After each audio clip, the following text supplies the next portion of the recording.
Hey everybody, welcome to Pop Culture Philosophers. I am Rockin Robbie Billups, and it is time for the weekly comic book review.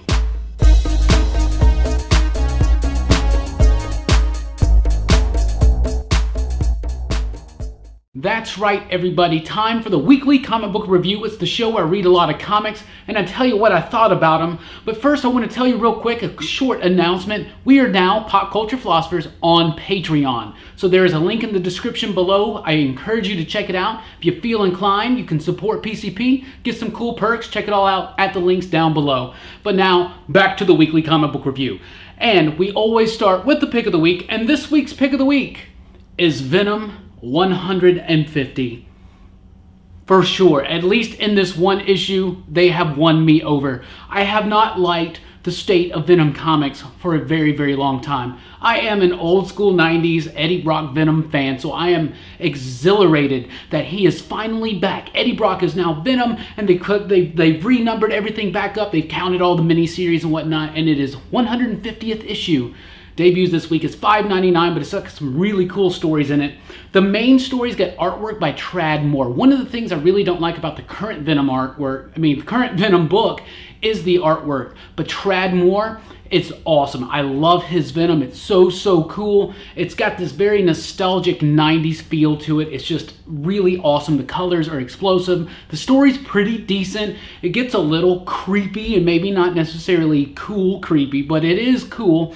And it's just got amazing artwork. Look at some of that stuff from Tradd Moore. Amazing stuff. I really wish that Moore could be the artist on Venom. I would be sold on this book otherwise, because Costa's scripts are okay, but the artwork is so dynamic and just different and cool. And then you get a story in here about, I guess, how the symbiote came to leave Flash Thompson. So that's cool. And you got another little story at the end by David Michelinie, one of the co-creators of Venom, and this awesome cover gallery. I love it when Marvel does the cover galleries, and they did one for Venom. Venom's one of my absolute favorite characters, period, at Marvel Comics. So I just really like this. It hit all the right fanboy buttons, and it makes my pick of the week because it's just a perfect comic book for Robbie, and it feels so good to read a Venom comic book again that's like this. So that was super fun. Also, for Marvel Comics, we have I Am Groot #1. So Guardians of the Galaxy fatigue is a real thing, and there's a lot of solo series, and sometimes they're actually good and sometimes they're not. I Am Groot is actually good. I really enjoyed this book. I thought it was very cleverly written. It was cool. It was cute. The artwork was way more edgy and gritty than I anticipated for a Baby Groot basically, a Baby Groot book, but it was really cool. The story's fun. It's adorable. Baby Groot is adorable, and this comic book was adorable as well. I encourage you to check it out. If you have any kind of liking, any kind of inclination to like the Guardians of the Galaxy, or Groot especially, you're gonna love that book. Definitely want to check that out. Captain America, Steve Rogers brand. #17, I am now caught up on Steve Rogers Captain America and Sam Wilson Captain America. So that's exciting. So I'm really glad I got to read this because it's involved in the Secret Empire stuff. This is basically Steve Rogers is sitting down to be interviewed, and it's actually really cool.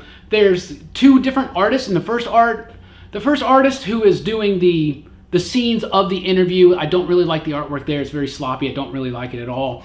And the other artist, though, who does kind of the flashback stuff where they reveal a lot of cool information tied into Secret Empire for sure, that artist is way better. I really liked his stuff for sure.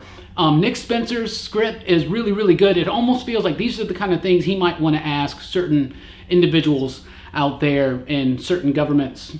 Who knows? Anyway, Secret Empire has been really compelling to me, and I'm glad that I'm caught up on Captain America because Nick Spencer's doing good stuff there. He really is. Infamous Iron Man #8. Okay, so you get Victor and Riri having a cool conversation, and that's neat. Lots of references to some magical stuff and things like that, and that's all cool and neat. This book is right on par with how it usually is, but there is a conversation with Reed Richards, who seems to appear to be the actual Reed Richards from the original Marvel Universe that we all know and love, having a conversation with Ben. And he says something to Ben in here that is very shocking and makes you kind of question everything. And it also has an ending that's not related to the Reed and Ben conversation that is even crazier. So definitely, this book is is really good, and there's a lot of people that are thinking that Marvel is somehow about to do a new Fantastic Four book eventually. Bendis has been mentioning the Fantastic Four a lot lately. This book is almost halfway a Fantastic Four book right now, and there have been other mentions. There was a mention in a book this week about the Fantastic Four. It's in the Venom book. So actually, thinking about that, I don't know. I would be very hopeful for the Fantastic Four to come back.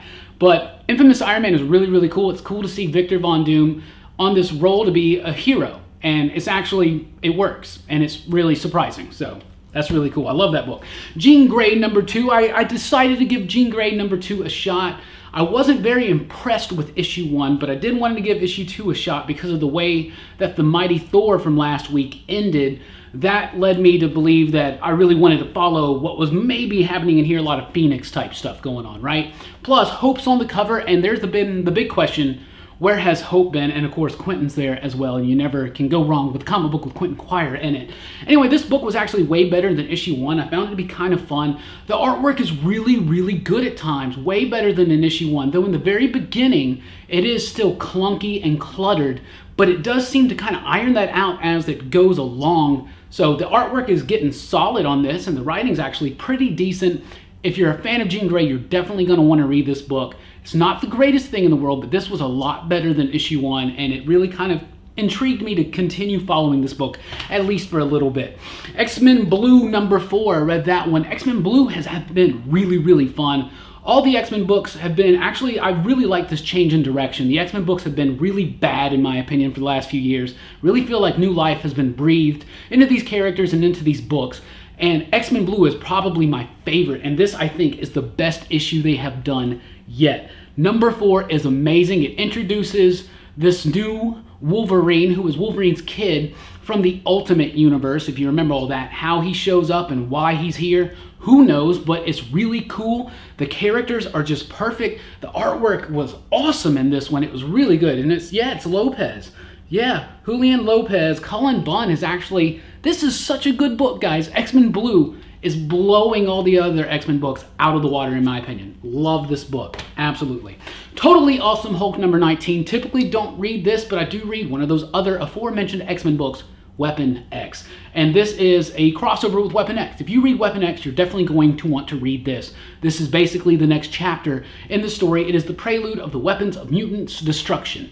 And when I first saw the teaser of like a Wolverine Hulk hybrid Weapon X thing, I thought, oh, I rolled my eyes. This is going to be stupid and hokey or whatever. But I've been loving the Weapon X book. It's been really, really fun. So I decided I'd check out this as well. Greg Pak also writes this. He writes Weapon X.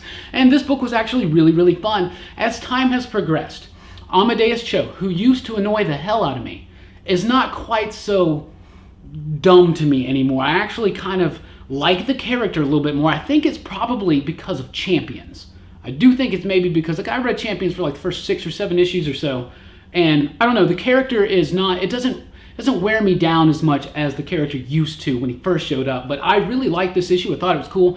Kept that tone of the Expendables, giant action movie, Rambo explosion, X-Men universe type thing. That's exactly what it is, and it's whatever. It's a big gimmicky thing. It's Wolverine and the Hulk hybrid. Wow, crazy, right? But dude, that's kind of cool. It's really cool. If this came out in the 90s and had a holofoil cover, we'd be all over it. Absolutely. I'm surprised they didn't do that. They should have. Absolutely. Scarlet Spider #2. Why did I read this? Because I love the character Ben Reilly so much that I just want him to be awesome, and I want him to be redeemed. And this book is not doing it. This book is making me hate this character. I hate this book. I do not like anything about this book at all. I think it's the sloppiest Mark Bagley artwork I have seen since like the early 90s. And Peter David, it's not a bad script. It's okay, but I just don't like that kind of character. And you guys ruined Ben Reilly for me. Thanks, Marvel. Thanks, guys. Thanks, Dan Slott. You know, I don't really complain about Dan Slott a lot. I actually kind of like Dan Slott, and I don't know if it was his decision, if it was editorial or whatever, but what they did with Ben Reilly, that really stinks, and it really kind of pisses me off. But I digress. It's not my character to play with, I guess. But All New Guardians of the Galaxy #2. This book is okay. I haven't really liked it so much. It hasn't really done much for me with the Free Comic Book Day issue or #1. And #2, I think, was a little bit better. It has some cool parts. Aaron Cooter's artwork is actually really, really cool. I like his artwork. It's kind of detailed but simple, and I really like it. It's really, really cool. A lot of space to breathe, but a lot of complexity and even some, like, I don't know, even there's something about it. It's just something about it I really like. It's like this weird parallel. These two things that shouldn't go together. But I really like that. It's kind of like they're trying to pull a heist from the collector. They're trying to steal something from the collector, and it's actually the best issue so far. So I might continue to keep reading it. So I've just found that the trick is reading the comic with Bradley Cooper's voice as Rocket Raccoon. I've never really done that for some reason, because, you know, I've always had the same Rocket Raccoon voice, and the movie didn't change that. But the movie's now changed it, and it makes the book seem a little bit better. I don't know, at least to me. Speaking of Guardians, Star-Lord, the annual, Chip Zdarsky did a really good 6-issue run on Star-Lord this year. And so, as a tribute to that, I thought I'd check this book out. It's a really cool, nice little one-and-done cowboy sci-fi western story starring Star-Lord. So, doesn't that sound like you want to read it? You totally should. It's an annual, it's $4.99, but it's worth it. It's big. Take your time to read it. On to DC Comics if we want to. Action Comics 980. Loving the Superman books right now. Action Comics has been really good. Superman has been better. Action Comics started off really good, kind of slumped a little bit, then started picking back up again around Superman Reborn, and Revenge is the best story so far that Dan Jurgens has done on Action Comics. This has been so far amazing. This is like the second part of it, so there's way more to come. But the new Revenge Squad, Mongol, Metallo, Cyborg, Superman, the Eradicator, Blank, these characters are so viciously awesome on their own, and it is seriously a testament to how awesome Superman's villains are, and I've been saying that my whole life. His villains are so awesome, absolutely, and they hardly ever use them or use them correctly. Now they are. This book is awesome, and it's really cool now that this new DC Rebirth, our old Superman, is now officially cemented back into continuity fully. It's really cool to see him be that symbol of hope and optimism that DC has been missing, that they are addressing with DC Rebirth and this whole Watchmen thing. So this book has been fun. Read it. It's explosive. It's awesome. Patrick Zircher is on the artwork. Brilliant. Brilliant, good, giant action comics type stuff. Deathstroke number 19. I read Titans for some reason. Now I'm reading Teen Titans for some reason. Aqualad, actually. And so they're in this crossover with Deathstroke. I haven't really been reading Deathstroke. I historically have liked Christopher Priest's work, Black Panther, Quantum, and Woody. Deathstroke hasn't really appealed to me. I haven't really liked it that much. So I read this because it's the next part of the Lazarus Contract, part 3, and I felt like I missed something. I felt like I missed like 2 issues of something that came before this, and I read the 2 issues that came before this. So I don't know. I didn't really dig on this, but it's going to conclude in the Teen Titans annual. We shall see what happens, but it just seems to be more like tying a lot more of that old school Marv Wolfman, George Perez, Teen Titans, Deathstroke stuff back into continuity. So that's cool. That's cool. But I mean, I don't know. I don't feel that Deathstroke book at all. Wonder Woman number 23. This book was amazing. It's the conclusion of the truth. We finally figure out why and how and what's up. And it was brilliant, and I thought it was very poignant and poetic, and I thought it was very appropriate, and I loved it, and I'm super, super sad to see Greg Rucka leave this book right as the Wonder Woman movie is about to hit. Because the Wonder Woman movie is going to hit, and yes, we're going to have these trades and people can read it, but they really got to bring someone in to top Greg Rucka. This movie could be very explosive, have a lot of people come in. We're doing Wonder Woman Comic Book Day or whatever on June 3rd. The movie's coming out. This comic book is about to lose an awesome writer who's been doing a hellaciously awesome run on here. But there are things that are addressed in here, and maybe we'll talk about it in a video. Maybe something I'll do on Patreon or something like that. Somewhere. But it really might change a lot of stuff from the Brian Azzarello run. I mean, it already did, for sure. But I don't know. We're just going to have to see. But I like what Rucka's saying in this book. I'm being vague because I'm not trying to spoil anything, because you should really read this book. Read Greg Rucka's Wonder Woman books. I'll throw links down below. Book 1 and 2 are out right now. Check them out. They're so good. So good. Detective Comics 957. It's a standalone issue with the spoiler, and it's actually pretty cool. The Wrath, that character from the New 52, if you remember the Detective Comics New 52 run, the Wrath is back in here. It's actually a really cool story.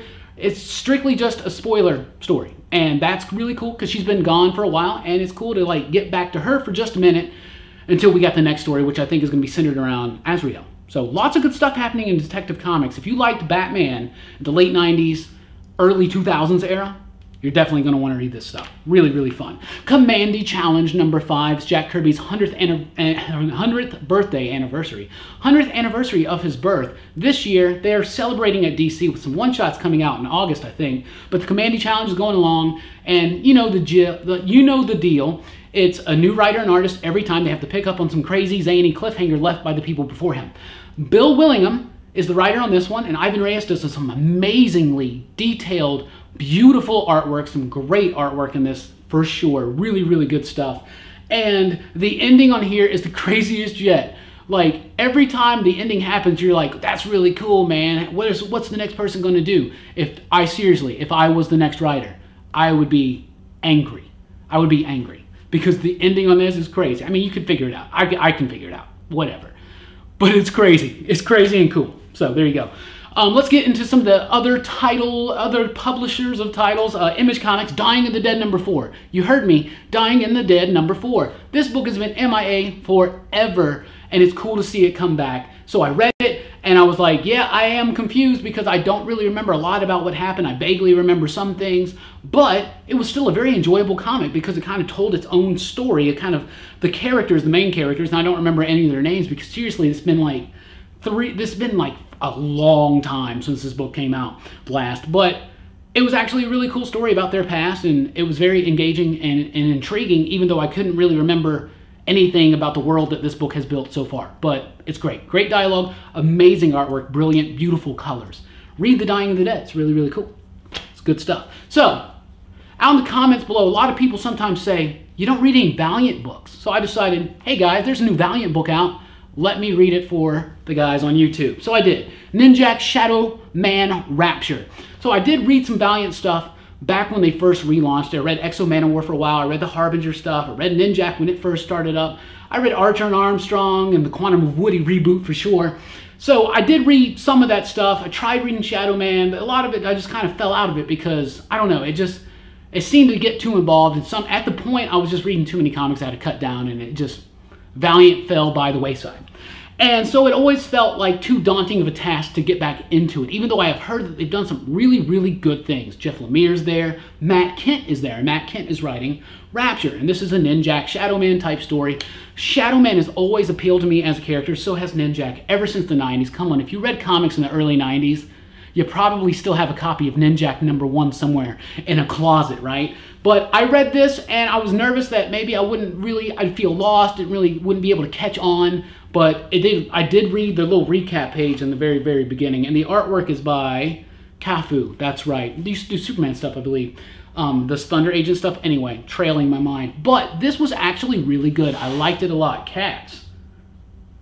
I liked it a lot. I thought it was really, really cool. Sorry about that. But I really enjoyed it. I might start picking up a lot more Valiant stuff. I got the new Exo Manowar book by Matt Kent as well, who I do love because I love mind management. Even though I never finished it, Brian, I know, but I'm on my way. I'm going to get to it eventually.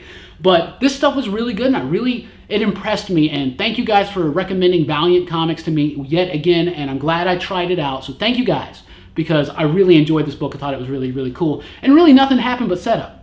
And I thought it was very engaging and cool. So there you go. The Normals, number 1 comes from Aftershock Comics by writer Adam Glass. I remember his Suicide Squad work. Wasn't the biggest fan of that. It's kind of nervous to read this. The artwork is all right. It's very noirish, but the colors don't seem to mash up with it very well, in my opinion. But the story is very, very cool and engaging and neat and hooky. And I liked it, except for the actual hook when you find out at the end what exactly is going on. The reveal was terrible. The reveal was terrible because it was seriously just a dude explaining in lots of words the hook. Like, you maybe needed a few more pages to kind of pace that out right. There could have been a more dynamic way to deliver the hook at the end of this book. But it is a very cool, unique story. Well, kind of unique, but it's cool. It's cool. It's not bad. But the ending could have been handled a lot better, in my opinion. Destroyer, number 1, comes from Boom Studios. I had completely forgotten about what this book was when I started reading it. So I started reading it. I was like, what's going on? Oh, this is like a sequel to the Frankenstein novel. And it was actually really, really cool. The artwork is great. The artwork is amazing in this. Who is it? Dietrich Smith. The artwork is amazing. I really was impressed with the artwork and the colors by Joanna Lafuente. Love the artwork in this book. The story is pretty decent, and it really does kind of grab me at the end. The second half, I liked the story a whole lot more than the first half. The first half, there were moments in dialogue and just pacing that I felt were off. But overall, I thought this was actually a really cool comic that I'm definitely going to be reading the rest of, because I'm just a sucker for things like related to Frankenstein and Dracula and the Mummy and the Wolfman and the creature from the Black Lagoon and all that stuff. I'm a big sucker for it, so you got me on this. It's not the greatest thing in the world, but it was very, very impressive. Like, very, very impressive. And it really pulled itself together at the end and left me really wanting to know what was going to happen in this story. So I recommend Destroyer. Absolutely. Redneck #2. I didn't really like issue #1, but it was written by Donny Cates, who does God Country, by the way. Big shouts out to my man Lance, who writes Black Spec, the man over there at Dance Panda Comics. Got a lot of cool stuff. I'll throw a link to his website where you can get some of his comics down there, including Black Spec, which I edited for him. Really good stuff, but he hooked me up with this God Country shirt, so look at that. That's super, super cool. I think you can find them online or order them at your local comic book stores.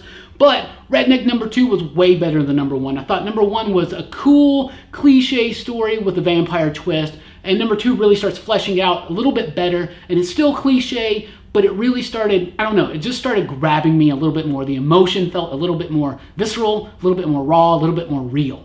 And I really liked issue 2 a lot more than issue 1. And I know that issue 1 is sold out, and Cates is the next big thing right now. And so God Country's going up, Redneck's going up. Second print is out this week as well. Get in on it while you can. Redneck was actually really, really cool, the second issue. We shall see where it goes. And we're going to wrap up with a James Bond book, Service. It is written by Kieran Gillen, right? Yeah, Kieran Gillen, and that's why I checked it out. Antonio Fuso did the artwork, and I really like the artwork. So I wanted to read this. It's a nice one-shot. The James Bond stuff, the comics are actually pretty cool. The Warren Ellis stuff is really, really cool. The Dickel stuff's all right. The Robinson stuff, I don't know.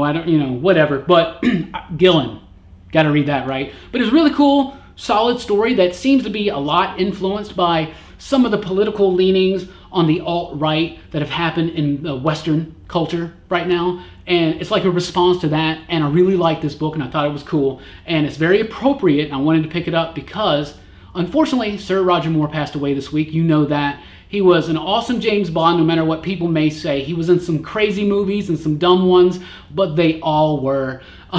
Seriously, Live or Let Die is actually pretty cool. One of my favorite Bond villains is in that movie too. And Moonraker is better than you remember it.